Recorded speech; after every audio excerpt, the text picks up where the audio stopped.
अस्सलाम वालेकुम class. Grow with इल्म में आप सबका स्वागत है। ठीक है, आज जो हम पढ़ने वाले हैं वो क्या पढ़ने वाले हैं, क्लास 8 की। क्लास 8 का क्या पढ़ रहे हैं हम, साइंस पढ़ रहे हैं। ठीक है, अब साइंस में भी क्या पढ़ रहे हैं हम, चैप्टर नंबर 1 पढ़ रहे हैं, क्या है, जानदारों की दुनिया और खुर्दबीनी जानदार की जमात बंदी कर रहे हैं। ठीक है, अभी देखो यहाँ पे क्या बात है, जानदारों की दुनिया मतलब इसमें नबातात और हैवानात दोनों आ गए। खुर्दबीनी जानदार कैसे होते हैं, ऐसे जानदार जिसे हम अपनी आंखों से नहीं देख सकते। क्यों? क्योंकि उनकी साइज क्या होती है, बहुत ही छोटी होती है। अब उसकी जमात बंदी करेंगे। जमात बंदी करने का क्या मतलब हुआ कि उनको उनकी खुसूसियात के हिसाब से अलग अलग क्लास में जमात में रखा जाता है। जैसे आपको आपकी समझ, आपकी कितनी समझ है, आपको कितना पढ़ना लिखना आता है, और उसके अलावा आपकी उम्र के हिसाब से क्या किया है, आपको और आपकी हम जमात को हम जमात जो तलबा है उसको एक जमात में रख दिया गया है। ठीक है, जैसे आप 8th स्टैंडर्ड में, वैसे आप 7th में थे, आप 6th में थे, तो आपने डिफरेंट चीजें पढ़ी और आपकी नॉलेज बढ़ी, तो आपको इसी तरीके से 9th और 10th में रखा जाएगा। तो इसी तरीके से क्या किया जाता है, आपकी समझ के हिसाब से आपको एक जमात दी जाती है। इसी तरीके से यहाँ पे क्या होगा कि किस तरीके से जानदार एक दूसरे से एक जैसे है, कौन कौन से जानदार की खुसूसियात एक दूसरे से मिलती जुलती है, और अगर नहीं मिल रही है तो उन्हें हम अलग जमात में रखेंगे, मिल रही है तो उनको एक जमात में रखेंगे। इस तरीके से उनकी खुसूसियात के हिसाब से हम क्या करते हैं, हम जमात बंदी करते हैं। ठीक है, अब हमें सबसे पहले सवाल क्या दिया गया आपके चैप्टर में कि जरा याद कीजिए जानदारों की जमात बंदी का सिलसिला मरातिब हिरारकी कौन सा है। तो हमने ये 7th स्टैंडर्ड में पढ़ चुका है। तो इसमें सबसे पहले कैसे देखा था हमने, सबसे पहले क्या आता था कि इसमें क्या आता है, पहले आलिम, फिर आयला, फिर जमात बंद आता है, फिर क्या आता है, दर्जा, फिर क्या आता है, खानदान, जिन्स, और फिर क्या आता है, नौ। तो इस तरीके से हम क्या करते हैं, किसी भी जानदार की जमात बंदी करते हैं। ठीक है, ये हमने क्या देखा था, इससे 7th स्टैंडर्ड में भी हमने ये चीज देखी है। तो स्टार्ट कैसे होता है, आलम, आयला, जमात, दर्जा, खानदान, जिन्स और नौ। अगर दूसरा सवाल क्या, हर जानदार की शनाख्त के लिए दो इसमें तरीका किसने इजाद किया। तो हर जानदार की शनाख्त के लिए दो इसमें तरीका किसने किया था, कार्ल लेनिन्स ने किया था। ठीक है, दो इसमें तरीके से नाम लिखते वक्त जानदार की किस सिलसिला मरातब का ख्याल लिखा जाता है। तो क्या कहता है, दो इसमें तरीके से नाम लिखते वक्त जानदार की किस सिलसिला मरातब का ख्याल लिखा जाता है। तो जब दो इसमें तरीके की बात करें, तो जब हम नाम लिखते तो हम पहले क्या लिखते हैं, पहले हम जाहिर करते हैं जिन्स को, और फिर हम क्या जाहिर करते हैं, नौ को। ठीक है, जैसे अगर हम लिख रहे हैं एक फ्लावर है जो क्या है, हिबिस्कस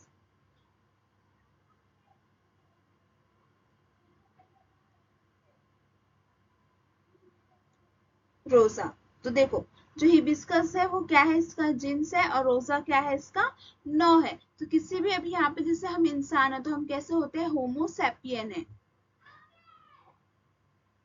ठीक है, तो होमो क्या हो गया हमारा, जिन्स हो गया, और सैपियन क्या हो गया, नौ हो गया। तो कभी भी दो इसमें तरीके में पहले जिन्स लिखा जाता है, पहले नाम को जाहिर करता है, और दूसरा नाम आपके नौ को जाहिर करता है। ठीक है, आई होप कि यहाँ तक आपको समझ में आ गया होगा। तो ये मैंने आपको इंट्रोडक्शन दिया, अभी स्टार्ट करते हैं चैप्टर को।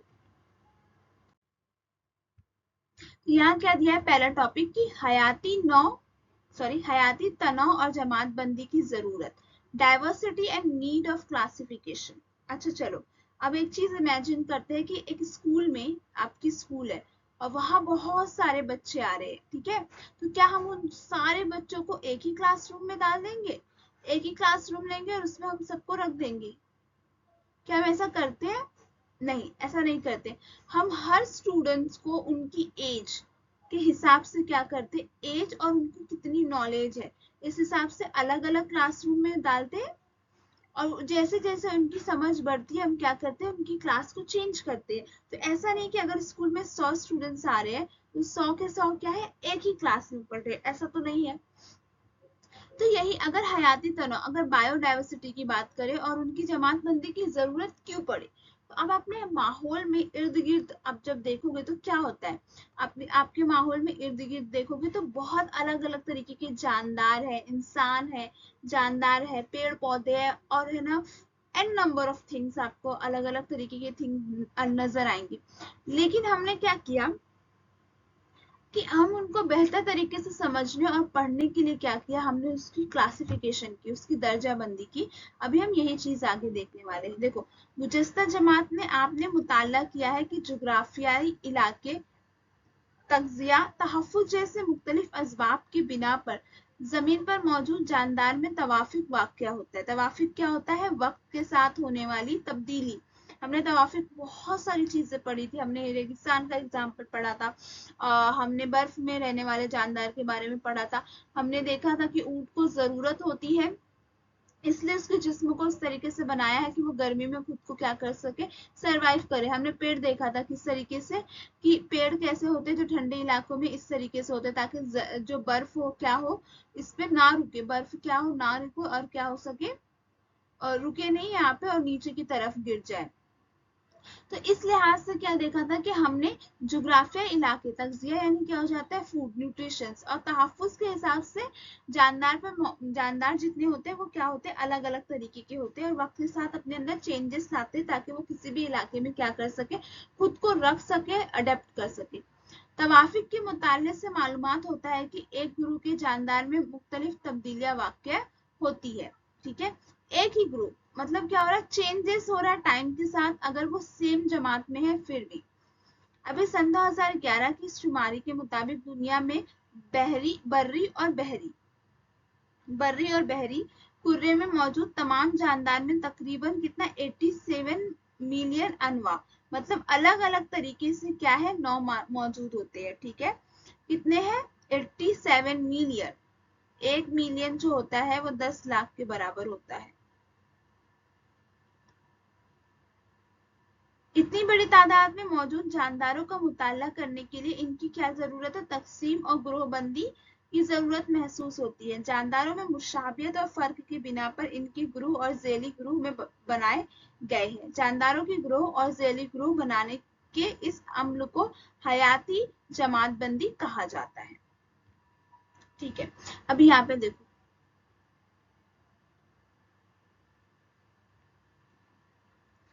अभी यहाँ पे हम क्या करें, मतशाबियत और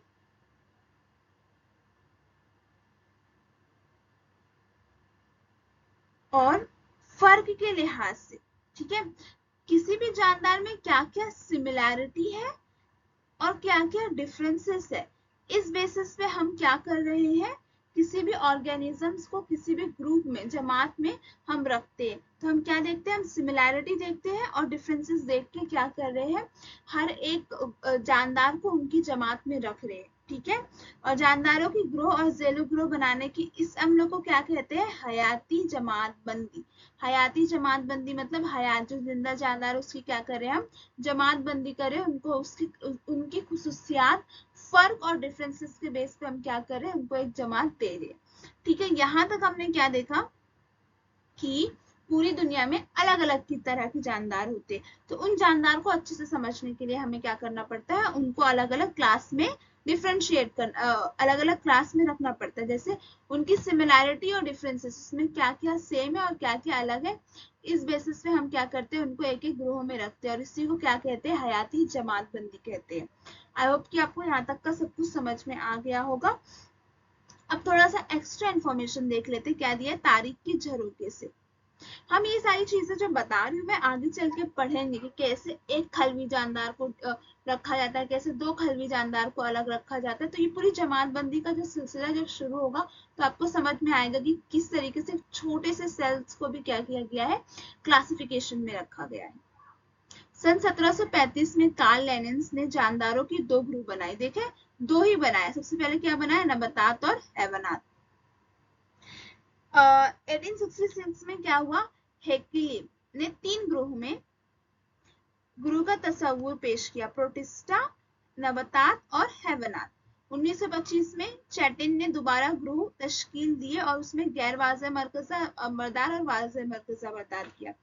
और 1938 में कॉप लेनिन ने जानदारों को 4 ग्रुह में तरतीब दी, मोनीरा, प्रोटिस्टा, नबातात और हैवनात। अब देखो ये समझते हैं यहाँ पे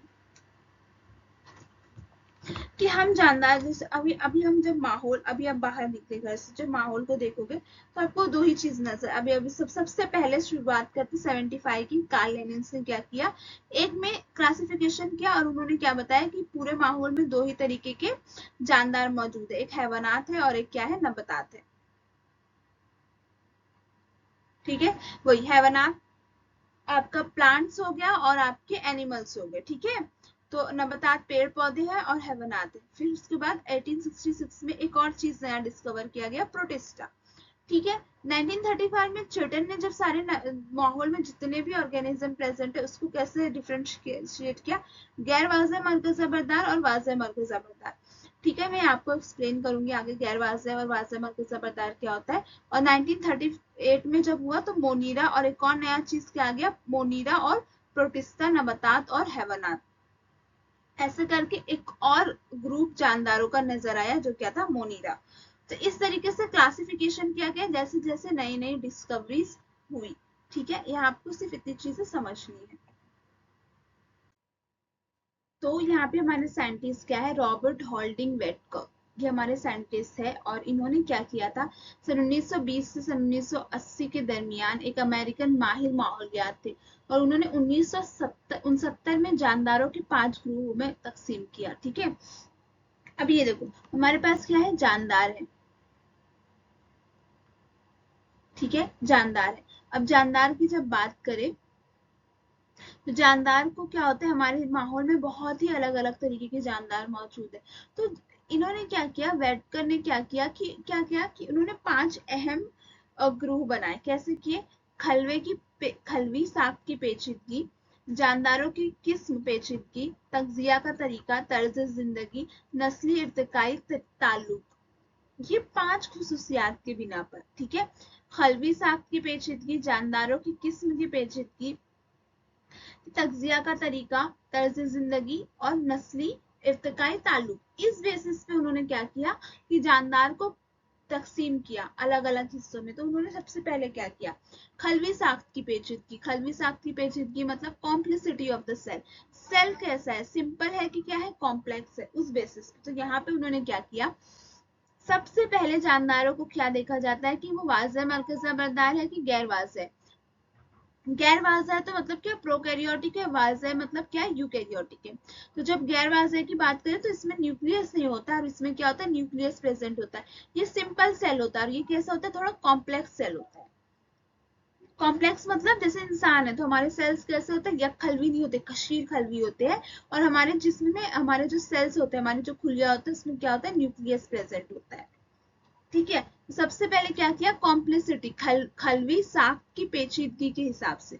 तो क्या किया उन्होंने, गैर वाज़ेह मरकज़ा बरदार और वाज़ेह मरकज़ा बरदार। ठीक है,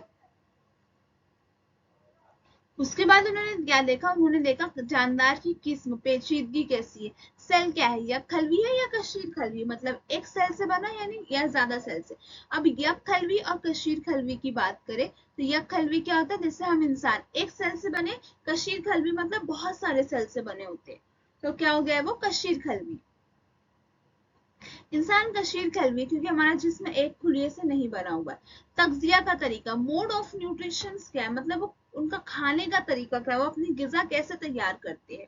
तो देखो यहाँ पे सबसे पहले वाज़ेह मरकज़ा बरदार और गैर वाज़ेह मरकज़ा बरदार और वाज़ेह मरकज़ा बरदार। ठीक है, जानदारों को दो हिस्से में सबसे पहले तकसीम किया गया कि या फिर वो क्या है, यक खलवी एक सेल से बने और उनके सेल में न्यूक्लियस नहीं है, या फिर क्या है वो वाज़ेह मरकज़ा बरदार मतलब बहुत सारे सेल से बने हुए। अब जब यक खलवी की बात करें तो यक खलवी में कौन सा आलिम आता है मोनीरा। कौन सा आ रहा है, मोनीरा। वाज़ेह मरकज़ा बरदार में जो सेल्स होते हैं वो क्या होते हैं, यक खलवी भी होते हैं, कशीर खलवी भी होते हैं। तो यक खलवी का एग्जाम्पल कौन सा दिया उन्होंने, कौन सा ग्रो बताया, प्रोटिस्टा। उसके बाद कशीर खलवी की बात करें तो फुफुन, नबातात और हैवनात, ये सब कैसा होता है, कशीर खलवी होता है, मतलब एक से ज्यादा खुलिये से मिलकर बना होता है। और इन सब के जिस्म में क्या होता है, न्यूक्लियस भी प्रेजेंट होता है। और ये कैसा होता है, वाज़ेह मरकज़ा बरदार है। क्या है, वाज़ेह मरकज़ा बरदार है। ठीक है, और क्या दिया, तगजिया का तरीका, तो मोड ऑफ न्यूट्रिशन कैसा है, सब्ज नबातात, खुद कफील होते हैं, मतलब क्या होता है, अपनी गिजा खुद तैयार करते हैं। शुआई तरकीब के जरिए होते हैं। फुफुन कैसा होता है, गैर कफील होता है, मुर्दा अजसाम से गिजा का हुसूल होता है। और हैवानात कैसे होते हैं, गैर कफील होते हैं। हैवानात गैर कफील मतलब अपनी गिजा खुद तैयार नहीं करते, वो दूसरों पर डिपेंड होते हैं अपनी गिजा को हासिल करने के लिए। ठीक है, जैसे इंसान अपनी गिजा खुद से हासिल नहीं कर सकता है, वो क्या होता है, गैर कफील होता है, मतलब वो अपनी गिजा के लिए किसी तरीके के जानवर पे नबातात और हैवानात दोनों पे डिपेंड करता है। तर्ज जिंदगी, लाइफस्टाइल कैसा है, गिजाए साज नबातात, मतलब गिजाए साज का क्या हो गया आपका, कि वो क्या है, वो अपनी जो जैसे अपन उसकी बात कर ली, किसकी बात की आप, क्या एग्जांपल बताऊं मैं आपको,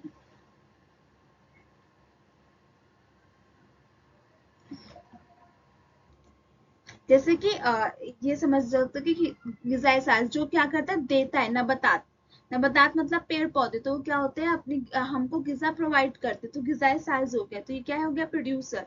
सारिफ, हैवानात, हैवानात क्या करते हैं, गिजा को खाते हैं, तो वो क्या हो गए, सारिफ हो गए। और तजजिया कार, फुफुन, फुफुन क्या करते हैं, डिकम्पोजर, अगर कोई चीज बच गई है तो उसको खा के खत्म करते हैं, तो ये क्या हो जाते हैं, जो डिकम्पोजिशन का काम करते हैं। तजिया कार मतलब कि आपको कोई इस तरीके का कुछ भी कचरा पड़ा हुआ मिला तो वहां से वो अपनी गिजा को हासिल करते हैं। नस्ली इर्तिकाई ताल्लुक, गैर वाज़ेह मरकज़ा बरदार, वाज़ेह मरकज़ा बरदार, या खलवी या कशीर खलवी। अब ये कौन से फाइलोजेनेटिक रिलेशन में, नस्ली इर्तिकाई में, कि वो क्या देखते हैं कि उनकी नस्ल कहाँ से आ रही है। अगर उनकी तरीके के ऑर्गेनिजम्स है तो वो ऑर्गेनिजम्स से रिलेटेड और कौन सा ऑर्गेनिजम्स है, तो उनकी नस्ल कहाँ से चले आ रही है, हम ये देखते हैं। या फिर वो कशीर खलवी है, या फिर क्या है, तो कशीर खलवी है या यक खलवी, जैसे यहाँ पे देखा हमने। आलम मुनीरा में ये क्या है, यक खलवी जानदार है। अभी वाज़े मरकज़ा बरदार में भी यक खलवी कौन है, प्रोटिस्टा है। कशीर खलवी कौन है, फुफुंद है, नबतात और हैवानात। नबतात और हैवानात तो आपको पता ही होना चाहिए, जैसे हम इंसान है और जो हमारे दरख्त होते हैं वो कैसे होते हैं, कशीर खलवी होते हैं, क्योंकि उनका जिस्म बहुत तरीके के अलग अलग खुलिये से बना होता है। मुनीरा की बात करें तो ये कैसा होता है, मुनीरा आलम जो मुनीरा है उसमें क्या होता है, सिर्फ और सिर्फ एक ही खुलिये से बना होता है। फुफुन जो होता है शुआए तरकीब अंजाम नहीं देता है।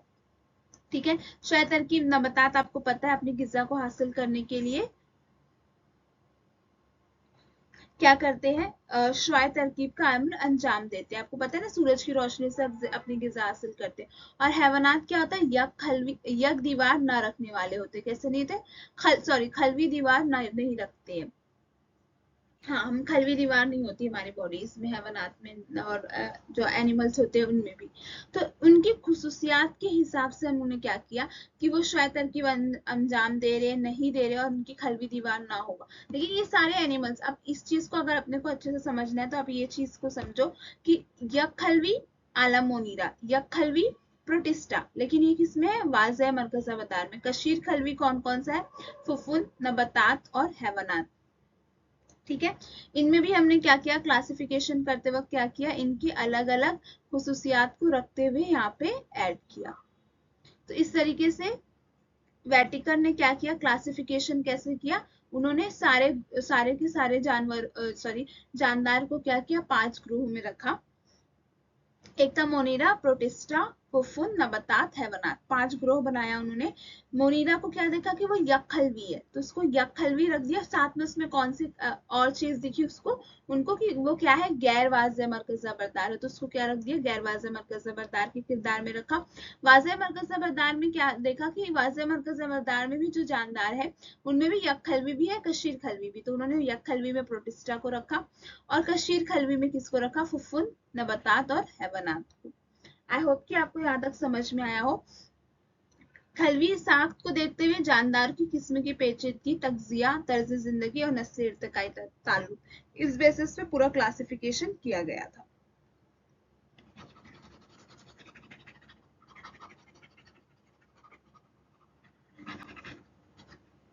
सबसे पहले अगर वाज़े मरकज़ बरदार और गैर वाज़े मरकज़ बरदार आपको समझ में आ जाएगा तो आपके लिए इजी हो जाएगा कि क्या होता है ये।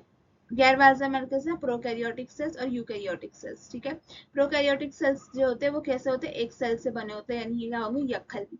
यूकैरियोटिक्स कैसे होते हैं, मल्टीपल सेल से बने होते हैं, प्लस यक्खलवी को भी यहाँ पे डाला गया, प्रोटिस्टा को, प्लस इसमें न्यूक्लियस होता है जहाँ पे डीएनए बनता है, और यहाँ पे न्यूक्लियस प्रेजेंट नहीं होता है।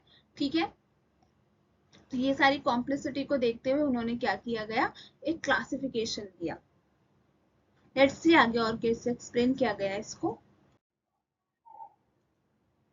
ओके, तो लेट्स स्टार्ट फ्रॉम आलम मोनीरा। सबसे पहले क्या है, मोनीरा के बारे में पढ़ेंगे। तो अभी हमको एक हम लोग कीजिए एक्सपेरिमेंट दिया है, क्या दिया गया है कि एक साफ साफ शफाफ कांच की पट्टी, स्लाइड पर दही या छाछ का नन्हा कतरा लीजिए, इसमें एक दो कतरे पानी मिलाकर इसे हल्का बनाइए। अब इस पर कवर स्लिप रखकर खुर्दबीन के जरिए मुशाहिदा कीजिए, आपको क्या नजर आता है। मतलब हमको क्या करना है कि दही या छाछ, अब आप बात करें दही और छाछ छाछ छाछ सॉरी छाछ में,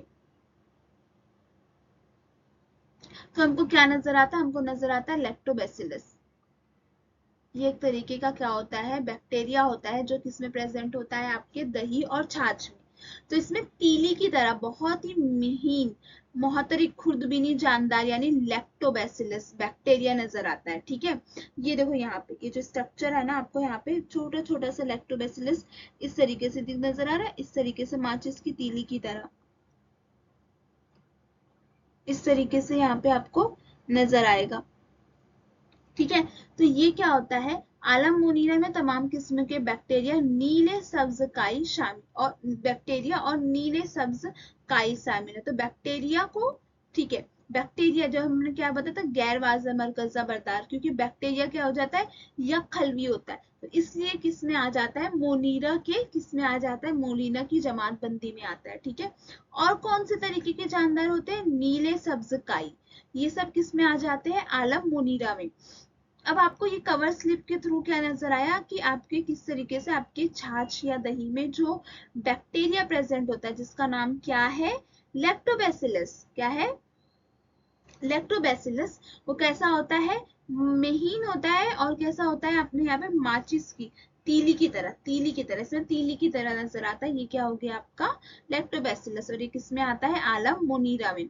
जितने भी बैक्टीरिया की बात करें और नीले सब्जकाई की बात करें, वो कौन से क्लास में आ जाता है, मोनीरा में। अभी देखो आप कैसे बोलोगे कि मैम ये कैसे क्लासिफिकेशन है, जैसे हम जब बात करते हैं नबातात की और हैवानात की, तो जितने भी हैवानात है मतलब हैवान है, जैसे सारे इंसान और जानवर, वो सब किस में आ जाते हैं, हैवानात में आ जाते हैं, और जितने पेड़ पौधे हैं किस में आ गए, नबातात के आलम में। इसी तरीके से बैक्टीरिया और नीले सब्ज काई को क्या किया गया, वेटकर के जरिए मोनीरा क्लासिफिकेशन में रखा गया। अब खुसूसियात की बात करें तो इस आलम में शामिल तमाम जानदार कैसे थे, यक्खलवी होते थे। कितने होते हैं मोनीरा में, जितने भी हैं, हमने पहले भी देखा क्लासिफिकेशन में, क्या होते हैं, यक्खलवी होते। खुद कफील और गैर कफील, अपनी गिजा खुद तैयार करते या फिर किसी और पर, दोनों तरीके के होते। ये मरकजा बरदार है जिनमें झिल्लीदार मरकजा या खलवी हैवान से नहीं पाए जाते। क्या है, सॉरी सॉरी, वही मैं सोच रही हूँ, मैंने गलत ही रीड किया। ये गैर मरकजा बरदार है जिनमें झिल्लीदार मरकजा या खलवी हैवान से नहीं पाए जाते। ठीक है, क्या है, झिल्लीदार मरकजा और खलवी हैवान से क्या होते हैं, यहाँ पे नहीं पाए जाते हैं। और ये क्या होते हैं, गैर वाजा मरकजा देते। अब देखो आलम मोनीरा के मुख्तलिफ जानदार में कौन कौन से आते हैं, देखो ये बैक्टीरिया के अलग अलग टाइप है। कौन सा है, विब्रियो कॉलेरा। विब्रियो कॉलेरा क्या होता है, ये विब्रियो कॉज करता है, जो एक तरीके का आपको डायरिया हो जाता है इसमें। सैल्मोनेला टाइफॉइड, टाइफॉइड हो जाता है आपको। इस टाइफॉइड जो होता है, वो जो बैक्टीरिया होता है वो भी किस में आता है, आलम मोनीरा में आता है। ठीक है, और क्या है, क्लॉस्ट्रिडियम टेटेनाई, क्लॉस्ट्रिडियम टेटेनाई भी किस में आता है, इसी में आ जाएगा। और ट्रिपोनोनिया पैलिडियम, ये भी किस में आ गया आपका, मोनीरा में आ जाता है। उसके अलावा और क्या दिया, स्टेफेलोकोकस ऑरियस, स्टेफेलोकोकस ऑरियस जो होता है, एस ऑरियस जिससे हम कहते हैं, ये भी किस में आ जाता है आपका, ये भी मोनीरा में आता है। और उसका क्लॉस्ट्रिडियम बोटेनियम, देखो यहाँ पे क्लॉस्ट्रिडियम बोटेनियम ये हो गया। और क्या है यहाँ पे, स्ट्रिप्टोकोकस निमोनिया भी किस में आ गया आपका, आलम मोनीरा में। मतलब यहाँ पे जितने भी बैक्टीरिया जो दिया हुआ है, जो आपको अलग अलग सैल्मोनेला टाइफाइड कार्य करता है, विब्रियो कोलेरा टाइप करता है, एक तरीके का डायरिया होता है, क्लोस्ट्रिडियम बोटेनिकम एक तरीके का फूड पॉइजन कॉज करता है, स्टेफिलोकोकस ऑरियस एक तरीके का पिंपल कॉज करता है। तो ये सारे के जो बैक्टीरियाज होते हैं, ये क्या होते हैं, किसकी क्लासिफिकेशन में आ जाएंगे, आलम मोनीरा की क्लासिफिकेशन में आ जाएंगे। ठीक है, ये सब यक हल्वी होते हैं और गैर वाज़िया मरकज़ा बरदार होते हैं। आई होप कि ये सारी चीजें आपको अच्छे से समझ में आई हो। अब दूसरा आलम देखते हैं मोनीरा के बाद, protista. Okay, now see what is protista is have. तो किसी डब्बे में जखीरा शुदा पानी का एक कतरा स्लाइड पर रखकर खुर्दबीन के जरिए मुशाहिदा कीजिए। कुछ गैर मुनज्जम शक्ल के खुर्दबीनी जानदार हरकत करते हुए नजर आते हैं। ये जानदार क्या है, अमीबा। गैर मुनज्जम मतलब इरेगुलर शेप, उनका शेप कैसा होगा, जैसा तैसा कैसा भी होगा, इरेगुलर शेप होता है गैर मुनज्जम। खुर्दबीनी जानदार जिन्हें हम अपनी आंखों से नहीं देख रहे, तो यहाँ पे हम क्या करें, खुर्दबीन का इस्तेमाल करते। कैसे करेंगे, हरकत करते हुए। मतलब क्या होते हैं, इनमें मूवेबल होते हैं, मतलब क्या कर सकते हैं वो, एक जगह से दूसरी जगह जा सकते हैं। ठीक है, हरकत कर रहे मतलब कैसे होते हैं, एक जगह रुके हुए नहीं होंगे। तो कुछ ऐसे भी बैक्टीरिया होते हैं, सॉरी बैक्टीरिया, हाँ, कुछ ऐसे भी आपके खुर्दबीन जानदार होते हैं जो कैसे होते हैं, मूवेबल होते हैं, हरकत करते हुए होते हैं। और उसके लिए उनके अंदर क्या होता है, सीलिया होता है, हुब्बे, जो क्या मदद करता है, जैसे यहाँ पे नजर आ रहा है आपको, ये सीलिया होता है। इसकी मदद से वो क्या कर सकते हैं, ऐसे मूव कर सकते हैं। इसकी खुसूसियात की बात करें तो आलम प्रोटिस्टा जानदारों में यकखलवी होता है और खुलिये में झिल्लीदार मरकजा होता है। क्या होता है, इसमें झिल्लीदार मरकजा होता है। हरकत के लिए काजिब पैर, खुतबे और या सौतिये होते हैं। खुद कफिल मतलब युगलीना वॉल्यूकस वॉल्कुलस के खुलियात में सब्ज मायना होता है। मसलन गैर कफील, मसलन क्या हो गया, अमीबा, पैरामीशियम, प्लाज्मोडियम वगैरह। अभी इसकी बात करें तो क्या दिया है, क्या खुद कफील और गैर खुद कफील दो तरीके के होते हैं ये। ठीक है, अगर ये गैर कफील की बात करें तो इसमें अमीबा आ गया, पैरामीशियम आ गया और प्लाज्मोडियम आ गया। ठीक है, ये तीन ऐसे तरीके के प्रोटिस्टा है। प्रोटिस्टा जैसे क्या होता है, अपनी गिजा खुद नहीं तैयार कर सकते। खुद कफील में यूग्लिना वैल्यूकस, ये कैसे होते हैं, खुलियात में कैसे होते हैं, सब्ज माइना होते हैं, इनके खुलियात में सब्ज माइना होते हैं, इस वजह से ये क्या होते हैं, खुद कफील होते हैं, अपनी गिजा खुद तैयार करते हैं। तो यहाँ आपको एग्जांपल्स दे दिए गए हैं, यहाँ पे आपको बता दिया गया है कि क्या होते हैं, इनके अंदर सीलिया होता है और उसकी वजह से क्या कर सकते हैं, वो एक जगह से दूसरी जगह हरकत कर सकते हैं। और ये कैसे होते हैं, आलम प्रोटिस्टा के कैसे होते हैं, यकखलवी होते हैं, लेकिन साथ में इनके खुलिये में मरकज होता है। ओके, एनएनसी कैसे, ये जानदार अमीबा है, अमीबा। ठीक है, पैरामीशियम, अमीबा, यूग्लिना वैल्यूकस। ये चार एग्जांपल किसके हैं, प्रोटिस्टा के हैं। प्रोटिस्टा इस दिमाग में आया, क्या कर सकते हैं, इनके पास पी से याद रखना, इनके पास पैर होते हैं और जो क्या करते हैं, इनको है, मैं आपको सिर्फ लॉजिक के लिए बता रही हूँ, ये कैसे होते हैं, हरकत कर सकते हैं, मूवेबल होते हैं। ठीक है, और साथ में यकखलवी होते हैं और इनके मरकजा बरदार होता है। इनमें दो तरीके के, खुद कफील भी है और ये, और क्या है, गैर खुद कफील भी है।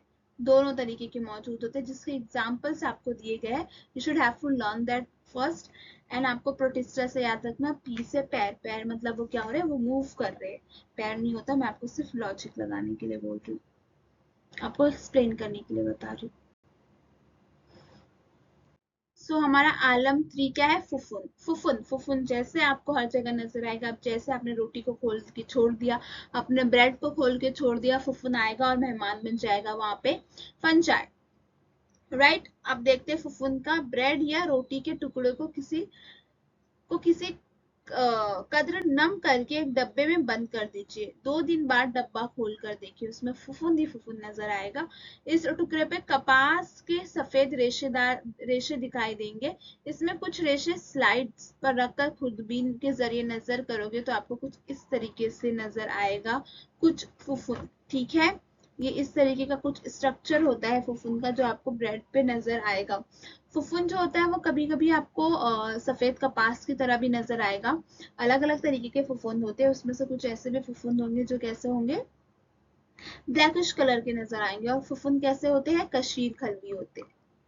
कैसे होते हैं? कशीर या खलवी नहीं होते, कशीर खलवी होते हैं। इसकी खुसूसियात आगे चल के देखेंगे। फुफुन का बेस्ट एग्जाम्पल आपको नहीं याद आएगा। You have to remember one thing, that आपने रोटी को छोड़ा और सफेद कलर का कपास के टुकड़े पर रेशे दिखाई देने लगे, that mean that you have फुफुन इज ग्रोइंग, मतलब फुफुन आके ग्रो हो चुका है आपके ब्रेड या रोटी पे। अब देखो यहाँ पे हम देखते हैं कि अदारे का काम, नेशनल इंस्टीट्यूट ऑफ वायरोलॉजी, ये एक बहुत बड़ा इंस्टीट्यूट है इन पुणे, वायरस से मुतालिक तहकीकात काम करता है। 1952 में भारतीय तबकी तहकीकात ने जेर इंतजाम इस अदारे को कायम किया, जैसे इन पुणे। ये क्या करता है? जितने भी वायरसेस से रिलेटेड स्टडी होती है, नया डिस्कवरी हो रही है, यानी कोरोना के टाइम भी जब वायरसेस बहुत फैल गए थे, कोविड के टाइम, तो स्टडी करना कि किस वजह से फैल रहा है, कैसा वायरस है, इसका इलाज कैसे होगा, कुछ नया वायरस आ गया या फिर जो पहले से उससे कैसे इलाज किया जा सकता है, कैसे उस पर ट्रीटमेंट किया जाएगा, किसी नए प्रोडक्ट्स को लॉन्च कर रहे हैं उससे रिलेटेड देखा जाता है कि ये वायरस को किल कर पा रहा है कि नहीं। तो ऐसे पूरी स्टडीज करने के लिए किसके ऊपर? वायरोलॉजी, वायरस की स्टडी करने के लिए एक इंस्टीट्यूट है बहुत बड़ा पुणे में, viral national institute of virology. तो वहां पे क्या होता है कि वहां पे अलग अलग तरीके के रिसर्च होते हैं वायरसेस से रिलेटेड। इसको 1952 में भारतीय तिब्बी तहकीकात के जेर इंतजाम इस अदारे का कयाम किया गया। लेट्स कम बैक टू फुफुन। चलो अब फुफुन की खुसूसियात पे बात करें तो फुफुन कैसा होता है? गैर कफील है। भाई ये गैर कफील है, अपनी गिजा कभी खुद से तैयार नहीं करता। गैर तालीफी, वाज़ह मरकज़ा बरदार जानदार है। कैसा है? वाज़ह मरकज़ा बरदार जानदार है। गंदखोर होते हैं, अक्सर फफूंद क्या होते हैं? गंदखोर होते हैं। सड़े गले कार्बनी मादे पे जिंदा रहते हैं। ऑफ कोर्स ऐसे मादे, लेकिन कार्बनी मादों पर क्या होते हैं? सड़ी गली जगह जहाँ पे कचरा है, गंदगी है, वहां पे फफूंद नजर आएंगे। फफूंद की खलवी दीवार काइटिन नामी पेचीदा निशास्ते से बनी होती है। किससे बनी होती है? काइटिन नामी वो निशास्ते से बनी होती है। क्या? खलवी दीवार। खलवी दीवार पता है ना, जो स्ट्रक्चर होता है, जो फफूंद का जो बाहर का जो, अगर ये फफूंद है तो ये जो बाहर का लेयर बना होगा उसके सेल्स का, तो किससे बना होता है? खलवी दीवार से। कुछ फफूंद रेशेदार होते हैं। इनकी खुलिया मादा में लातादाद मरकजे होते हैं। ठीक है। फफूंद तखमीर, बेकर्स ईस्ट, म्यूकर एस्परजिलस, मकई के भुट्टे पर की फुफुंद। और ये क्या है? Penicillium. Penicillium it is a type medicine होता है आपका, पेनिसिलियम से रिलेटेड है। और कुकुरमुत्ता, तो क्या होगा? समारोह मशरूम। ये अलग अलग तरीके के फुफुन होते हैं। ठीक है। आप में तखमीर मतलब क्या होता है? फर्मेंटेशन का प्रोसेस होता है ना, उसमें भी अपन फुफुन का इस्तेमाल करते हैं। किसमें? बेकरी की चीजें बनाने के लिए। ठीक है। और ये क्या? म्यूकर एस्परजिलस का है। एस्परजिलस मकई के भुट्टे पे होता है। Penicillium कुकुरमुत्ता mushroom. मशरूम भी होता है वो एक तरीके का, यही होता है आपका फुफुंद ही होता है, बट वो क्या होता है? एडिबल होता है, जिसे आप खा सकते हो। वेटकर के बाद जमातबंदी की कई तरीके राइज हुए, लेकिन आज भी साइंसदानों ने वेटकर की ही 5 अकलीमी निजामी जमातबंदी के तरीकों को मेयार मानते हैं और इस तरीके की कामयाबी की दलील देते हैं। ठीक है। अभी वेटकर के ही क्लासिफिकेशन को आज भी माना जाता है। उन्होंने जो काम किया उस बेसिस पे क्या किया गया, आज भी उनकी ही किए हुए काम को क्या किया जाता है? सराहा जाता है। अगर हम बात करें तो हमने शुरुआत से क्या क्या देखा, उस चीज का एक्सप्लेन ब्रीफली एक बार दोबारा मैं आपको एक्सप्लेन कर देती हूँ। हमने क्या देखा कि जमात वेटकर ने किस तरीके से क्या किया गया, जमात बंदी की। किसकी जमात की बंदी की? जानदारों की केस में। किस में? 2 ग्रोह में किया, गैर वाज़े मरकज़ा बरदार और वाज़े मरकज़ा बरदार। ठीक है। अब गैर वाज़े मरकज़ा बरदार में उसने क्या किया? यक हलवी जानदार। किसको रखा? मोनीरा को रखा। मोनीरा में क्या क्या देखा आपने? सब तरीके के जो बैक्टीरिया थे वो क्या थे? किस में थे? आलम मोनीरा में। और बैक्टीरिया कैसे होते हैं? गैर वाज़े मरकज़ा होते हैं। और कैसे होते हैं? यक हलवी होते हैं। ठीक है। अभी यही बात करें, वाज़ह मरकज़ा को भी दो इसमें डिवाइड किया गया है, यक खलवी और कशीर खलवी। ठीक है। न्यूक्लियस और नॉन न्यूक्लियस, यहाँ पे न्यूक्लियस नहीं है, यहाँ पे न्यूक्लियस प्रेजेंट है। आलम 2 यक खलवी की बात करें तो प्रोटिस्टा। प्रोटिस्टा में हमने क्या देखा कि प्रोटिस्टा कैसा होता है? प्रोटिस्टा में जो भी जानदार है उसमें क्या होता है, आपने देखा होगा कि वो मूव कर सकते हैं। क्यों मूव कर सकते हैं? क्योंकि उनमें क्या होता है, सीलिया प्रेजेंट होता है जो उसका होता है हेल्प करता है मूवेबल में। और ये कैसे होते हैं, यक्खल भी होते हैं और वाजा मरकजा बरदार होते हैं। और ये कैसे होते हैं, इनमें जानदार कफील भी है और गैर कफील भी है। कशीर खलवी की बात करें तो उसमें किसका एग्जाम्पल देखा था, फुफुन का। फुफुन क्या होता है, गंदखोर होते हैं। जहाँ पे भी कचरा प्रेजेंट हो, बचा कुचा खाना प्रेजेंट हो, या फिर रोटी हो और ब्रेड पड़ा हो, तो वहां पे क्या हो जाता है, फुफुन जाके ग्रो करता है। और जो फुफुन होता है वो कैसा होता है, गैर कफील होता है, मतलब अपनी गिजा खुद तैयार नहीं कर सकता। तो वो क्या करता है, दूसरे जानदार और दूसरी चीजों पे अपनी गिजा को हासिल करने के लिए मुनासिर होता है। ठीक है। कशीर खलवी, वाज़े मरकज़ा बरदार। नबातात और हैवानात के बारे में आप बहुत अच्छे से जानते हो कि नबातात क्या हो गए, आपके प्लांट्स हो गए, पेड़ पौधे होते हैं जो अपनी गिजा को तैयार करते हैं, शुआई तरकीब का अमल अंजाम देते हैं। और उसके बाद हैवानात क्या होते हैं, खलवी दीवार नहीं होती है इनमें। और इंसान भी क्या होते हैं, गैर कफील होते हैं। वो अपनी गिजा के लिए किसी और लोगों पे डिपेंड होते हैं, किसी और जानदार पे डिपेंड होते हैं। ठीक है। यहाँ तक तो मैंने आपको इंट्रोडक्शन बताया चैप्टर का। आगे चल के हम और डिटेल में इस चैप्टर को पढ़ने वाले हैं। और भी क्लासिफिकेशन है, let's see how that is going to be occur. सो आज की क्लास के लिए इतना ही। Thank you so much.